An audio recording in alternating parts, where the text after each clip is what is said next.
வணக்கம் நண்பர்களே, விஜய் பிரேக் பேசுறேன். பணம் சம்பாதிப்பது கஷ்டம். அதை விட கஷ்டம் பணத்தை க்ரோ பண்றது. எப்படி பணத்தை க்ரோ பண்ண போறோம் அதான் நம்ம பார்க்கணும். முதல் விஷயம், நம்ம பிசினஸ்ல வர்ற பணத்தை மினிமம் 20% அல்லது வேலையிலிருந்து வர்ற சம்பளத்தை 20% சேவிங்ஸுக்கு எடுத்து வச்சிடணும். மீதி இருக்க காசு தான் நம்மளோட கமிட்மெண்ட்டுக்கு யூஸ் பண்ணணும். ஏற்கனவே சொல்லிட்டேன், எமர்ஜென்சி ஃபண்டுன்னு வேற ஒன்று இருக்கு. 50+20 70% பணத்தை சேர்த்து தான் வைக்கணும்.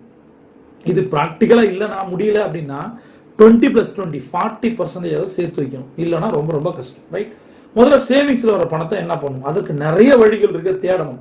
எதுல முதலீடு பண்ணலாம், எப்படி பணம் அதிகமாகும்.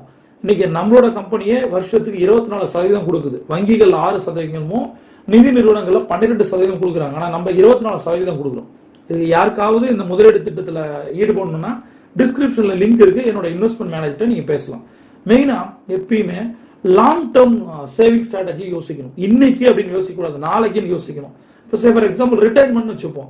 40 வயசுல 45 வயசுல 50 வயசுல நம்ம ரிட்டையர் ஆனான்னா இப்ப இருக்க லைஃப் ஸ்டைல் அப்போ வாழ்றதுக்கு இப்போ 1 லட்சம் நம்ம சம்பாதிக்கிறோம்னா அந்த 1 லட்சம் அந்த ரிட்டையர்மெண்ட் பிளான்ல வர்றதுக்கான பிளானை நம்ம இன்னைக்கு பண்ணிடணும். அதுக்காக சேர்த்து வைக்கணும். மெயினா இன்வெஸ்ட்மெண்ட் ஆப்பர்ச்சுனிட்டின்றது என்ன தெரியுமா? ரிஸ்க். எந்த அளவுக்கு நம்ம ரிஸ்க் எடுக்கிறோமோ அதை முதல்ல என்னோட குரு சொல்லுவாங்க, ப்ராடக்ட் அண்டர்ஸ்டாண்ட் பண்ணு, அனலைஸ் பண்ணு, ரெவ்யூ பண்ணு, அதுக்கப்புறம் இன்வெஸ்ட் பண்ணுன்னு சொல்லுவாங்க. கடைசியா ஒரு பாயிண்ட் சொல்றேன், எவ்வளவுக்கு அளவு சீக்கிரம் யங் ஏஜ்லயே அடலசன்ட் ஏஜ்லயே நீங்க சம்பாதிக்க ஆரம்பிக்கிறீங்களோ பின்னாடி மிகப்பெரிய கோடிகளா அது மாறும். அதனால பணத்தை வீண் பண்ணாதீங்க, சேர்த்து வைங்க. See you on top.